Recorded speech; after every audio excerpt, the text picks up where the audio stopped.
Okay, so this figure is visible to you?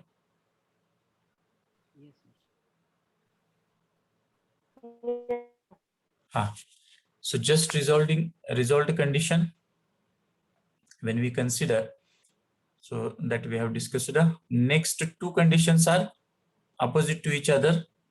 यातली एक तुमच्या लक्षात राहिली की दुसरी त्याच्या ऑपोजिट तुम्ही इझिली रिकॉल करून कनेक्ट करू शकता. Next condition is well resolved condition. याच्यामध्ये कंडिशन काय तर दोन सेंट्रल मॅक्झिमम मधलं जे डिस्टन्स आहे किंवा अंतर आहे तर ते जास्त असतं कशापेक्षा, तर कुठलाही एक सेंट्रल मॅक्झिमा आणि त्याच्या फर्स्ट मिनिमा पेक्षा. त्याच्या अपोजिट अनरिझॉल्व्ड मध्ये असतं, म्हणजे दोन सेंट्रल मॅक्झिमा मधलं डिस्टन्स काय असतं, कमी असतं कशापेक्षा, त्यातला कुठलाही एकाचा सेंट्रल मॅक्झिमा आणि त्याचा first minima. So the same thing we have shown here in the slide. First is the just resolved condition in first paragraph, second मध्ये well resolved आणि third मध्ये unresolved. So these things we are discussing now. Remember this just resolved condition, ही जी figure आहे तर ही आपण आता आजच्या पॉइंटला यूज करणार आहोत. जस्ट रिझॉल्व्ड कंडिशन किंवा Rayleigh's criteria satisfaction condition. Next, yesterday we have discussed one important point, that is theory of diffraction grating. So it is also called as simply diffraction grating or plane diffraction grating, as all the slits are in same plane. As it transmits the light, so it is called as plane transmission grating also. But what is meant by grating? So a glass plate which consists of large number of extremely narrow equal identical lines or spacing. तर हे बघू शकताय reality मध्ये right साइडला जी glass plate दिसते तसं diffraction grating असतं आणि त्याच्यावर ह्या फाईन स्क्रॅच्ड लाईन्स असतात. So the gap between two scratched lines acts as a slit here and they are allowing to pass the light. So in first paragraph here, what we have seen, so first thing is its introduction, ज्याच्यामध्ये आपण त्याला grating, diffraction grating, transmission grating का म्हणतो. आणि इथं दोन surface किंवा spot असतात, कुठले कुठले तर transparent region which acts as a slit and opaque region which are nothing but that scratched lines. So second paragraph gives us idea about the initial grating. Joseph Fraunhofer जे scientist होते त्यांनी काय केलं, एक वुडन फ्रेम घेतली आणि त्याच्यावर fine wires येते स्ट्रेच केल्या, equidistant of course, and he got the diffraction pattern by using that simple experiment. Next slot of this slide, that is last one, त्याच्यामध्ये आपण काय म्हणतोय, in that is the condition of good quality grating. So in the construction of a good quality grating the following considerations must be taken into account. It should have large number of slits, म्हणजे काय the number of slits हे जास्त पाहिजेत, of the order of 10,000 lines per centimetre. And second important condition is फक्त त्या lines आहेत तर ते जास्त नको आहेत, तर त्या इक्विडिस्टंट पाहिजे, त्यांचं स्पेसिंग आहे तर ते सेम पाहिजे. So this figures gives us idea that when we focus the white light, collect the beam by using one single slit, then diffraction grating if you mount in front of that, and on the other side if you observe the diffraction pattern, so we can get the visible light spectrum, that is VBR. So this figure we have discussed. So in theory, आता या slide मध्ये आपण काय discuss केलं काल ते सांगतो थोडक्यात, वाचून दाखवत नाही. तर याच्यामध्ये आपण परत एकदा तेच स्टार्टिंगला कन्सिडर केले की large number of slits, equidistant lines, त्यामध्ये जे ट्रान्सपरंट रिजन आहे ते म्हणजे स्लिट्स आहेत आणि ज्या लाईन्स आहेत त्या म्हणजे काय तर ओपेक रिजन आहे. यांची जी विड्थ आहे ती आपण काय म्हणतो तर ट्रान्सपरंटला स्मॉल ए म्हणतो विड्थ आणि ओपेक रिजनची म्हणतो small B. So A plus बी जी सम आहे त्याला आपण काय म्हणतो ग्रेटिंग कॉन्स्टंट किंवा ग्रेटिंग एलिमेंट. त्याची व्हॅल्यू आपण खाली तर शेवटी काढलेली आहे. ती किती a + b = 2.54 divided by number of lines per inch, or a + b is nothing but simply 1 divided by number of lines per centimeter. So we are using this grating constant value in our equation also. तर यात आपण काय काय consider केलं, तर हे सगळं आहे ते फिगर आपण यूज करून डिस्कस करूया. So here we have considered yesterday this path difference concept. इथे आपण काय केलंय तर लेफ्ट साइड कडून आपण लाईट इन्सिडेंट करतोय. MN म्हणजे काय तर सरफेस आहे, आणि कशाचा तर ग्रेटिंग सरफेस आहे. Then next if we consider the lens effect, then we can get the diffraction pattern. आपल्याला डिफ्रॅक्शन पॅटर्न मिळतो. सो हिअर हे जर तुम्ही बघितलं तर थोडक्यात काय तर हे स्पेक्ट्रोमीटर म्हणतो आपण, जिथे लेफ्ट साइडला लाईट असते, इन बिटवीन आपण ही ग्रेटिंग ठेवतो. लेन्सना आपण आयपीस थ्रू हे ऑब्झर्व करत असतो. तर जेव्हा ही लेन्स स्ट्रेट लाईन मध्ये असेल आणि ज्या स्ट्रेट लाईनच्या लाईट जेव्हा आपण कलेक्ट करतो तेव्हा आपल्याला काय मिळतं तर सेंट्रल मॅक्झिमम मिळतो, दॅट इज कॅपिटल O. आता आपण काय केलं इथं तर P1 हा पॉइंट तुम्ही बघू शकताय दोन्ही साइडला आहे तो, कारण का तुम्हाला माहिती LHS आणि RHS both sides we are getting the spectrum or diffraction pattern. तर P1 हा त्यातला एक पॉइंट आपण सिलेक्ट केलाय की जो मॅक्झिमम किंवा मिनिमम इंटेन्सिटी वाला असू शकतो. तर याच्यात आपण तो मॅक्झिमम दाखवतोय आणि त्याच्यासाठी जी कंडिशन आहे वेव्हलेंथची ती आपण सॅटिस्फाय करतो. So here when we can consider the light gets tilted by an angle theta, then what we can get. तर ही सगळी कंडिशन आपण डिस्कस केली काल, ज्याच्यामधून आपण लाईट पास करतो. तर तुम्ही बघू शकताय की A आणि C हे जे पॉइंट्स आहेत, तर जेव्हा स्ट्रेट लाईट जाईल A आणि C पॉइंट पासून तर तिथं फेज असणार आहे सेम आणि पाथ डिफरन्स 0 असणार आहे. पण जेव्हा आपण इथं A आणि C पासून टिल्टेड अँगल जो आहे थिटा तर तो बघतो, तर इथं तुमच्या लक्षात येईल की इथं पाथ डिफरन्स जो आहे तर तो क्रिएट होतो कुठं C पॉइंट मध्ये. तो आपण कसा काढला तर A पासून परपेंडिक्युलर टाकली, इथं G च्या ऐवजी आपण काल D दाखवलेले.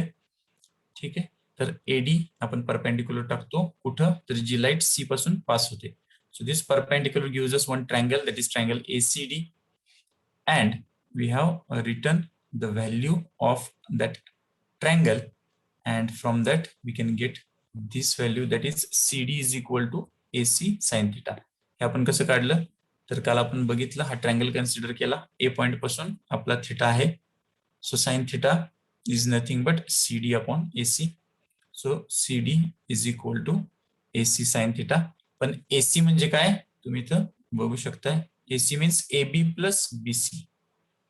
ठीक आहे, हा किती आहे AB प्लस BC, आणि AB म्हणजे काय विड्थ ऑफ ट्रान्सपरंट रिजन ती आहे स्मॉल a. BC म्हणजे काय विड्थ ऑफ ओपेक रिजन म्हणजे काय स्मॉल b. तर हे आपण माहिती ग्रेटिंग एलिमेंट म्हणतो आपण त्याला. So we are writing this AC as A plus B. Okay, so if we consider this equation, that is CD is equal to AC sin theta or A plus B sin theta. आता आपण P1 point consider केलाय, त्यालाच आपण reference धरून पुढची equations मांडतो. The point P1 will be of maximum intensity if this path difference is equal to integral multiples of wavelength. In general, the condition for maximize A plus B sin theta n is equal to n lambda. तर हे आपण काल बघितलं equation की A plus B sin theta is equal to CD म्हणतो आपण. पण हा जो CD आहे तो काय तर तो पाथ डिफरन्स आहे. तो जर इंटिग्रल मल्टिपल ऑफ वेवलेंथ असेल तर आपल्याला मॅक्सिमा मिळणार, otherwise minimum. Where theta n is the direction of the nth principal maximum. So we are considering the value of n as 1 to 3, that is theta 1, theta 2, theta 3, and n lambda means 1 lambda, 2 lambda, 3 lambda, etc. for each and every maxima. जो काय मॅक्झिमा आपल्याला principal maximum मिळते त्याच्यासाठी. And at last we have defined one value, that is grating constant और grating element. So in above equation A plus B is called the grating element. तो grating element म्हणजे काय तर sum of width of transparent region and opaque region, that is denoted by small a and small b. तर ते आपण mention केलं. Here A is the width of the slit म्हणजे transparent region and B is the width of the opaque portion म्हणजे scratched line. So A plus B in terms of inch it is 2.54 divided by number of lines per inch, and in terms of centimeter it is A plus B is equal to 1 divided by number of lines per centimeter. Okay, तुम्हाला माहिती 1 inch म्हणजे 2.54 आपण consider करतो. That's why we have added this if we compare to the centimeter scale. Okay, so is it clear to you? Shall we proceed to the next point? Yes, sir. Okay, thank you. तर आता याच्यामध्ये हे equation लक्षात ठेवायचं कुठलं तर A plus B sine theta N is equal to N lambda. ठीक आहे, इथे एन मिसिंग आहे माझ्याकडनं. तर हे इक्वेशन लक्षात ठेवा. A plus B sine theta N is equal to N lambda म्हणजे nth प्रिन्सिपल मॅक्झिमासाठी आपण काय करतोय तर ही कंडिशन कन्सिडर करतोय. Okay, so two things are important. First is this equation. हे इक्वेशन तुम्हाला लक्षात आलं तर पुढचा जो पॉईंट आपण डिस्कस करणार आहोत त्यात फक्त चेंजेस आहेत यामध्ये. A plus B sine theta N is equal to N lambda. याचा सिग्निफिकन्स हे सांगतो. साइन ऑफ थिटा एन इथं म्हणतोय कारण का लॅम्डा सुद्धा एन आहे. तर हा काय आहे, where theta N is the direction of the nth principal maxima. ठीक आहे, ह्याचा सुद्धा अर्थ काय तर तो समजून घ्या. ओ म्हणजे काय इथं आपला central maxima. P1, P2, P3 असे पॉइंट्स होत जाणार आणि Pn जर आपण त्याला म्हटलं तर तो आपला काय असणार आहे nth प्रिन्सिपल मॅक्झिमा आणि त्याचा जो अँगल असणार आहे तो असणार आहे थिटा एन. ठीक आहे, तर याच्यावरनं आपण हे इक्वेशन मिळवलेले ज्याचा आपण यूज आता पुढच्या पॉइंट मध्ये करणार आहोत. So A plus B sine theta N is equal to N lambda where A plus B is grating element or grating constant. जो काय आहे ते आपण डिस्कस केलं, त्याची व्हॅल्यू सुद्धा आपल्याला माहिती आहे. तर हे आपण त्याच्या स्टँडर्ड व्हॅल्यूज वरून काढू शकतो. कशाच्या, ग्रेटिंग वरनं जे काय फॅब्रिकेट केले. Sine of theta n, theta n म्हणजे आपण कसं काढणार हे लक्षात घ्या प्रॅक्टिकली. तर इथं आपण काय करतो तर सेंट्रल मॅक्झिमाचं पहिल्यांदा रिडिंग घेतो म्हणजे ओ पॉइंट आहे, स्ट्रेट लाईनचं रिडिंग घेतो. समजा ते तुम्ही 0 पकडा. त्यानंतर आपण आयपीस टिल्ट करतो. स्पेक्ट्रोमीटरला खाली स्केल असतं आणि P1 पॉइंटला आपण जेव्हा ती स्लिट ऍडजस्ट करतो कशानं तर तुम्हाला माहिती की लेन्समध्ये क्रॉस वायर असते. आपण व्हर्टिकल क्रॉस वायरवर जर ती स्लिट ऍडजस्ट केली तर ते आपलं एक्झॅक्ट रिडिंग असतं. तर ते रिडिंग आपण स्पेक्ट्रोमीटरच्या खालच्या स्केलवर घेतो आणि ते घेतल्यानंतर जर आपण आयडियल कंडिशन ही घेतली की ओ म्हणजे आपलं स्ट्रेट लाईन रिडिंग 0 आहे. तर या दोन्ही मधला जो डिफरन्स आहे तो आपल्याला काय देतो, थिटाची व्हॅल्यू देतो. So practically we are checking this. त्यानंतर एन इंटू लॅम्डा म्हणजे एन म्हणजे काय, ऑर्डर ऑफ स्पेक्ट्रम. जर आपण फर्स्ट ऑर्डर घेत असलो तर एन ची व्हॅल्यू काय येणार आहे, 1 येणार आहे. आता हे सगळं जर आपल्याकडे असलं तर राहिलेली टर्म कुठली आहे तर lambda means wavelength of that particular condition. किंवा जर विजिबल स्पेक्ट्रम असेल, समजा आपण व्हायलेट लाईन वरती ऍडजस्ट केली असेल आणि हे सगळे रिडिंग्स घेतले असतील तर या व्हॅल्यूज आपण यूज करून we can calculate the wavelength of that particular color or spectral line. Okay, it makes sense getting this. So I am discussing the significance of this equation. आपण फक्त theory नाही discuss करत, exactly याचा use कुठं करतोय हे पण discuss करालोय. तर नेक्स्ट पॉइंट स्टार्ट करायच्या आधी ह्या दोन गोष्टी लक्षात ठेवा म्हणजे आपण ते स्मूथली डिस्कस करू शकतोय. पहिला पॉइंट कुठला तर हे इक्वेशन आहे, त्याचा अर्थ A plus B sine theta N is equal to N lambda. And second thing is just resolved condition in Rayleigh's criteria. म्हणजे ही फिगर जी आपण आता पुढच्या ह्याच्यात यूज करणार आहे. जस्ट रिझॉल्व्ड कंडिशन ज्यामध्ये central maxima first coincides with the first minimum of second and vice versa. जेव्हा ही कंडिशन सॅटिस्फाय होते तेव्हा आपण त्याला म्हणतो जस्ट रिझॉल्व्ड कंडिशन किंवा Rayleigh's criteria condition. Now we come to our next point, and if you know these two terms clearly, कुठल्या तर हे इक्वेशन आणि just resolved condition, then it becomes easy to understand. Okay, so shall we start? Yes, sir. Okay, now listen carefully. I will read it first and then we use the figure and then, we can get the value at last. The resolving power of a grating is defined as the ratio of a wavelength of any spectral line to its difference of wavelengths between this line and a neighboring line, such that the two spectral lines can be just seen as separate. So this is the definition. So I am just reading. When we discuss, then it becomes clear to you. So in figure, XY is the grating surface and MN is the field of view of the telescope. Two lines of wavelengths lambda and lambda plus d lambda are said to be just resolved. इथे ती condition आली, are said to be just resolved if the central maxima due to lambda plus d lambda falls on the first minima of lambda. The resolving power of a grating, the resolving power of a diffraction grating is given by lambda divided by d lambda. So here P1 and P2 are the spectral lines in the nth order having a wavelengths lambda and lambda plus d lambda. The two wavelengths will give their own diffraction pattern according to Rayleigh's criteria.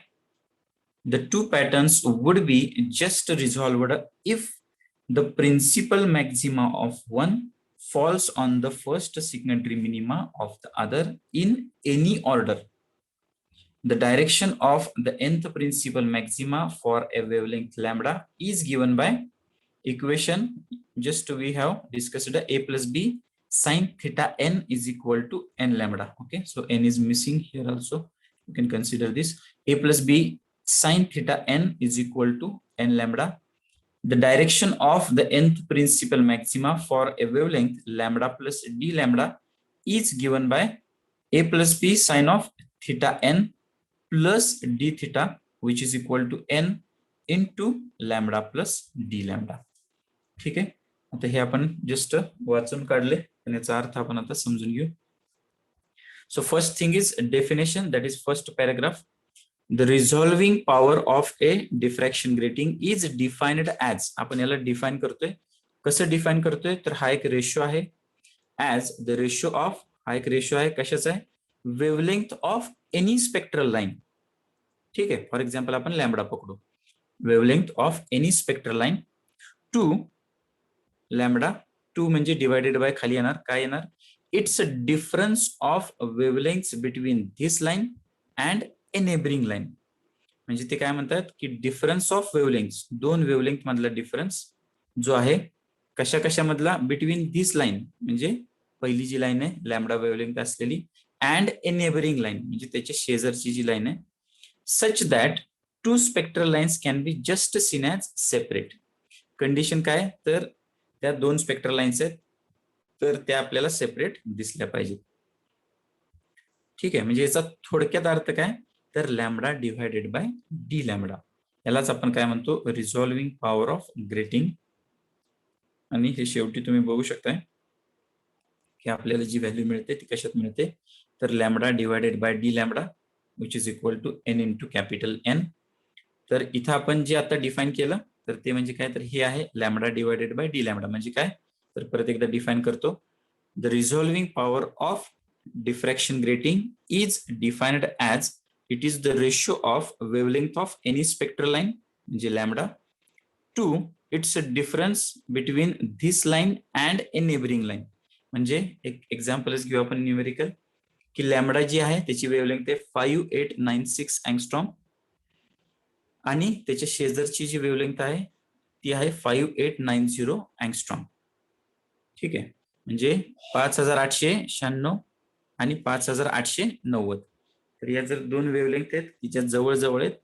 Example कशाचं आहे, तर sodium लाईनचं आहे, ज्या yellow lines आहेत तर त्या जवळजवळ आहेत एकमेकाच्या आणि आपण त्याला सेपरेट बघू शकतो.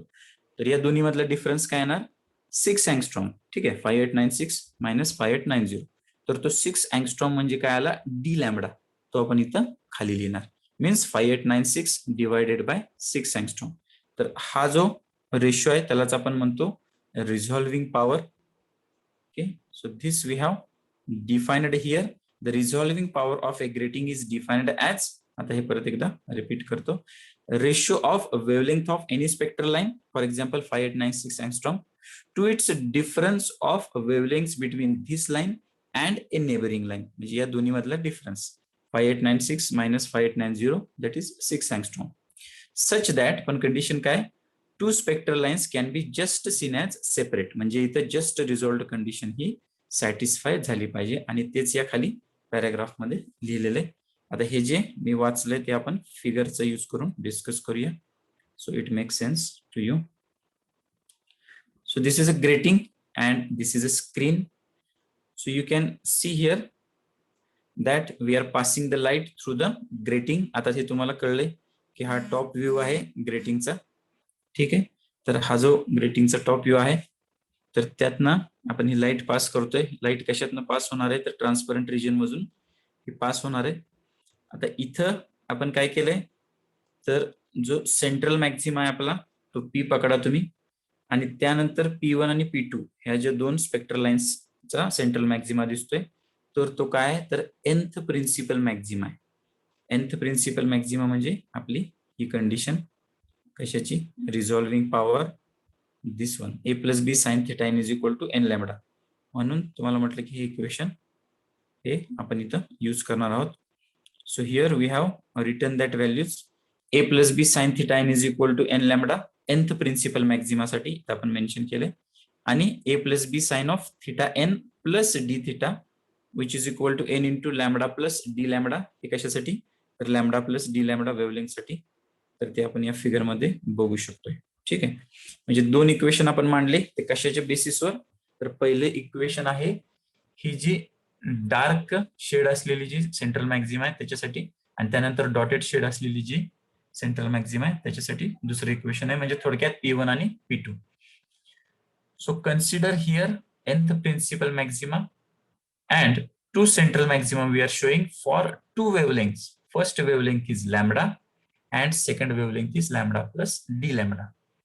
ठीक आहे, so here for wavelength lambda theta काय असणार आहे, तर थिटा n असणार आहे, आणि लॅम्बडा प्लस डी लॅम्बडा साठी थिटा काय असणार आहे, तर theta n plus D theta, जो काही एक्स्ट्रा डिफरन्स आहे त्यामधला, तर तो आपण इथं मेन्शन करतोय. So for wavelength lambda equation becomes a plus B sine theta n is equal to n lambda, and for wavelength lambda plus D lambda equation becomes a plus B sine of theta n plus D theta which is equal to n into lambda plus D lambda. म्हणजे हे जर दोन्ही equation तुम्ही compare केले तर तुम्हाला difference काय दिसतोय, तर जेव्हा वेवलेंथ लॅम्बडा असती तेव्हा अँगल असतो थिटा n, आणि जेव्हा wavelength lambda plus D lambda असती त्यावेळेस अँगल काय होतो, theta n plus D theta. म्हणजे ऍडिशनल अँगल जो आहे त्याची व्हॅल्यू आपण याच्यात टाकतो. ठीक आहे, is it clear to you? Shall we proceed? Yes.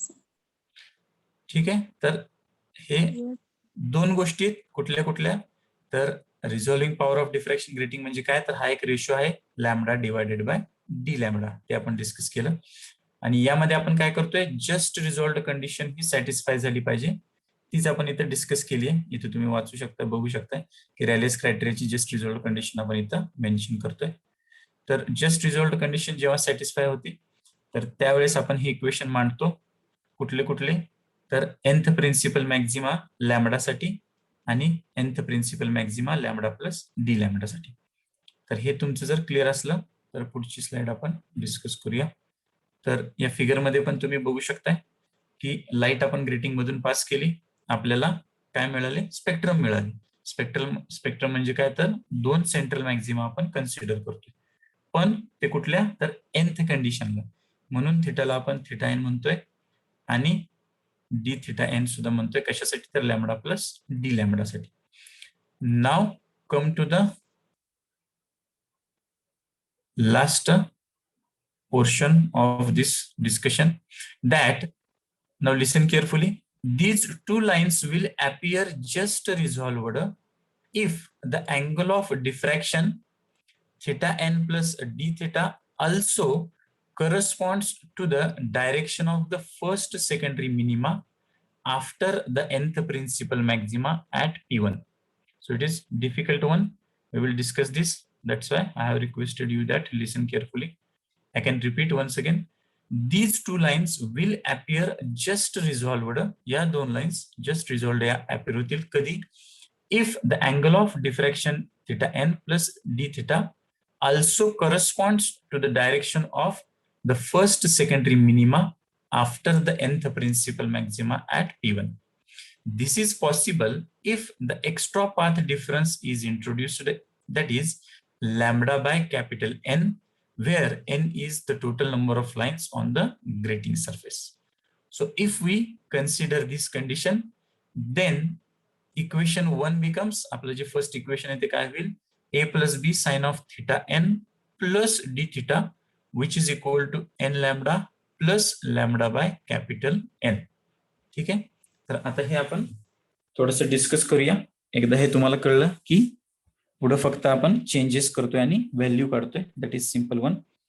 तर हे जे आपण डिस्कस करतोय याचा थोडक्यात अर्थ काय, तर हे आपण फिगर यूज करून डिस्कस करूया. जस्ट रिझॉल्व्ड कंडिशन आपण फक्त वेगळ्या भाषेत इथं मांडलेली आहे. ती म्हणजे काय, तर P2 जो पॉइंट आहे ठीक आहे, तर हा P2 जो पॉइंट आहे तो काय, तर लॅम्बडा प्लस डी लॅम्बडाचा सेंट्रल मॅक्झिमा आहे. बरोबर आहे का? P2 is central maxima of lambda plus D lambda. Is it correct? Hello, so please give me response. Okay. Yes, sir. Okay. So listen carefully. So I will explain it. P2 जो आहे तो काय, तर central maxima आहे कशाचा, lambda plus D lambda. पण तो first minima सुद्धा आहे कशाचा, तर P1 चा. आपण जस्ट रिझॉल्व्ड कंडिशन इथं डिस्कस करतोय. So P2 is central maxima of lambda plus D lambda, but it is first minima of P1 also, जी आपली जस्ट रिझॉल्व्डची कंडिशन आहे.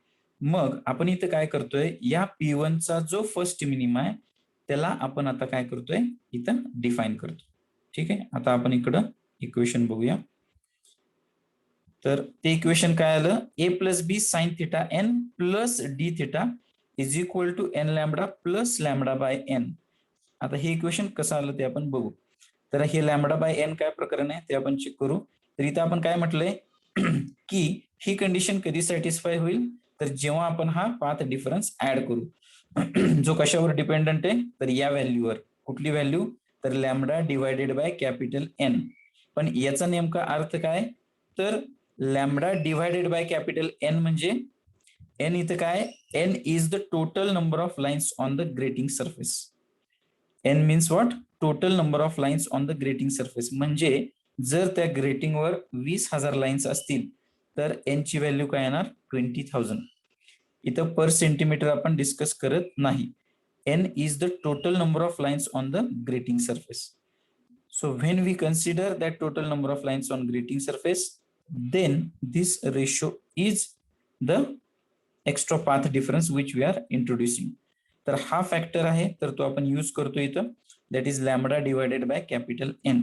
आता तुम्ही म्हणाल हे खालचं इक्वेशन आहे ते नेमकं कसं आलं, तर ही काय आहे मी तुम्हाला सांगितले. हे जे इक्वेशन म्हणजे काय, तर P1 चा हा फर्स्ट मिनिमा आहे.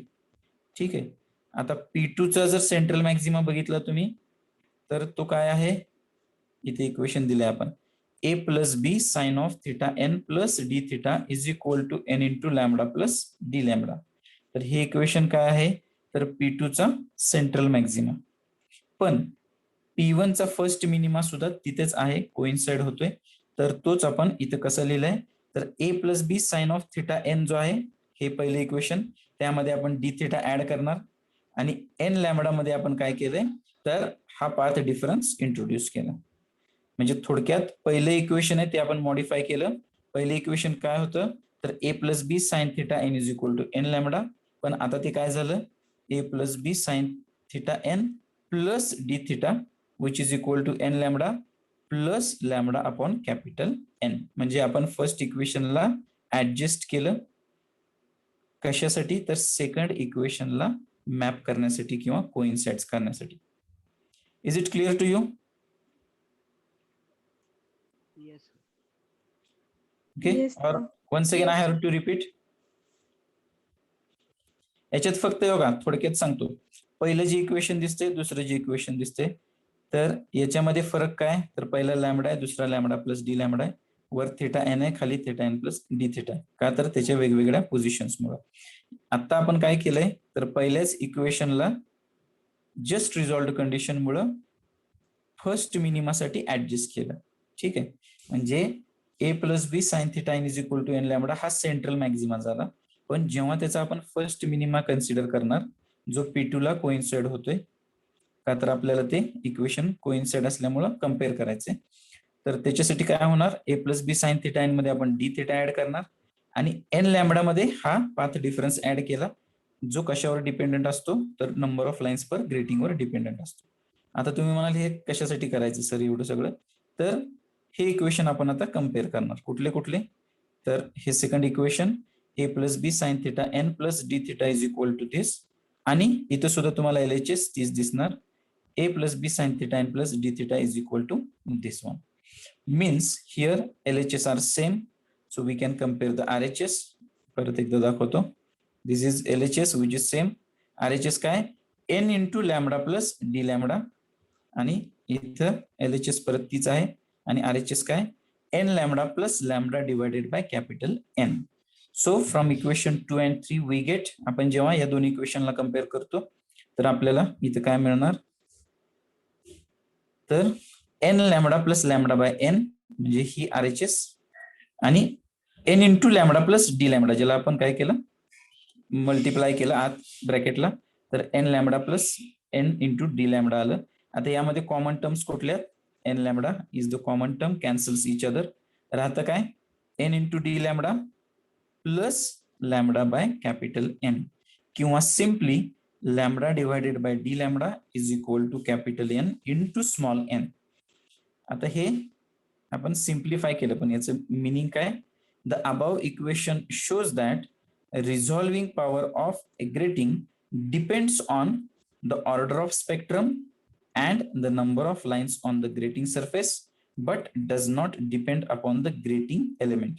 म्हणजे काय, तर ही जी रिझॉल्विंग पॉवर असते कशाची, ग्रेटिंगची, तर ती कशा कशावर डिपेंडंट असते, तर total number of lines on grating किती आहेत आणि त्याची ऑर्डर स्पेक्ट्रमची कुठली आहे याच्यावर डिपेंडंट असते. तो जो ग्रेटिंग एलिमेंट आहे त्याचा याचा काही संबंध येत नाही. So here two things, so I can say 3 things are important. Resolving power म्हणजे काय तुम्हाला माहिती पाहिजे, दुसरी गोष्ट रॅलेस क्रायटेरिया म्हणजे जस्ट रिझॉल्व्ड कंडिशन म्हणजे काय तुम्हाला माहिती पाहिजे, आणि तिसरं म्हणजे काय, तर हे इक्वेशन डिफ्रॅक्शन ग्रेटिंगचं nth principal maximum. So if we know this 3 things then you can easily understand this one. So in short I repeat this and then we conclude today. Resolving power म्हणजे थोडक्यात काय, तर ratio आहे एका वेव्हलेंथचा त्याच्या शेजारच्या वेव्हलेंथच्या difference बरोबर, म्हणजे lambda divided by D lambda. त्यामध्ये आपण या दुसऱ्या पॅराग्राफ मध्ये फक्त हे मेन्शन केलंय की दोन वेव्हलेंथ आहेत, एक लॅम्बडा आहे, एक लॅम्बडा प्लस डी लॅम्बडा आहे, आणि त्याची जस्ट रिझॉल्व्ड कंडिशनची कंडिशन सॅटिस्फाय झाली पाहिजे. त्याला आपण इक्वेशन मध्ये मांडलं, लॅम्बडासाठी पहिले इक्वेशन, लॅम्बडा प्लस डी लॅम्बडासाठी दुसरे इक्वेशन. हे आपण या फिगर मध्ये सुद्धा वेव्हलेंथ आणि अँगल मेन्शन केलेले. नंतर आपण काय करतोय, हे जे आहे ते समजून घ्या किंवा लक्षात येते का बघा, की आपण इथं काय म्हटलंय की P2 जो सेंट्रल मॅक्झिमा आहे दुसऱ्या स्पेक्ट्रल लाईनचा, तर तो मिनिमा आहे पहिल्या स्पेक्ट्रल लाईनचा, जी आपली जस्ट रिझॉल्व्ड कंडिशन आहे. तर त्याच्यासाठी आपण काय केलं, तर पहिल्या स्पेक्ट्रल लाईनचा जो फर्स्ट मिनिमा आहे तो आपण इथं मांडला. कसा मांडला, तर A plus B sine of theta N, याच्यामध्ये आपण डी थिटा ऍड केला, आणि एन लॅम्बडा मध्ये आपण काय केलं, तर हा पाथ डिफरन्स जो आहे तर तो ऍड केला lambda divided by capital N. याचं जर कम्पेअर केलं तर दुसरं इक्वेशन जे आहे तर ते आणि तिसरी इक्वेशन आहे त्याची LHS सेम येणार. RHS कम्पेअर केली तर आपल्याला इथं ही ऍडजस्टमेंट करून व्हॅल्यू मिळते. तर ती व्हॅल्यू म्हणजेच आपला रेशिओ आहे, तो रेशिओ म्हणजे आपली रिझॉल्विंग पॉवर आहे ग्रेटिंगची, म्हणजे lambda divided by D lambda. तर ती कशावर डिपेंडेंट असते, तर product of order of spectrum and total number of lines on grating surface. Okay, so I hope that it is clear to you. Yes or no? Yes, sir. Hello? Yes, sir. Yes, sir. Yes, sir. Okay, no problem. So मी परत एकदा हे next लेक्चरला आपण घेऊया, परत एकदा discuss करतोय. आता काय झालंय, लाईट प्रॉब्लेम मुळे. So I am taking this from home. So I have some limitations in mobile to draw the things और एक्सप्लेन द थिंग्स. तर हे आपण परत एकदा नेक्स्ट लेक्चरला काय करतो, हे इक्वेशन्स आहेत ते डिटेल मध्ये तुम्हाला सॉर्ट आउट करून हे आपण डिस्कस करूया. So we conclude here. We'll just check the attendance status. So I request all don't remain absent as we are completing these points, and after completion of our all the bits related to our syllabus, we can go for detailed discussion of the chapters one by one regarding your notebook write-up, assignment write-up, and your performances, internal performances related to that one. Okay, now I will just check the attendance. So stay here for a few minutes.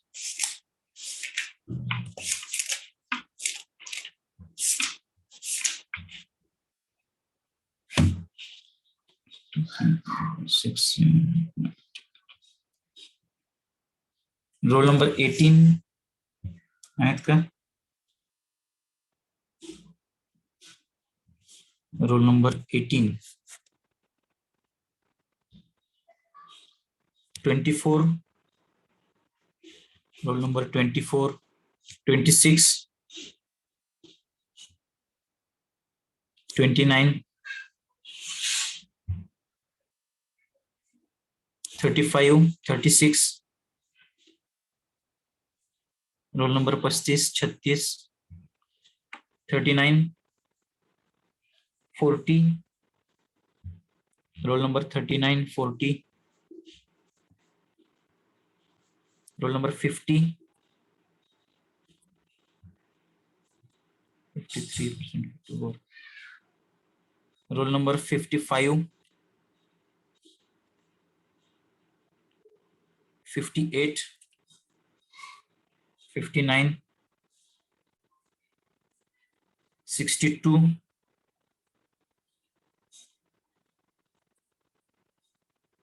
Okay, once again I repeat if someone is there. Roll number 18 आहेत का? 18, 24, 26, 29, 35, 36, 39, 40, 50, 55, 58, 59, 62. Okay, so remaining are present from your presence here. So we conclude here. Thank you.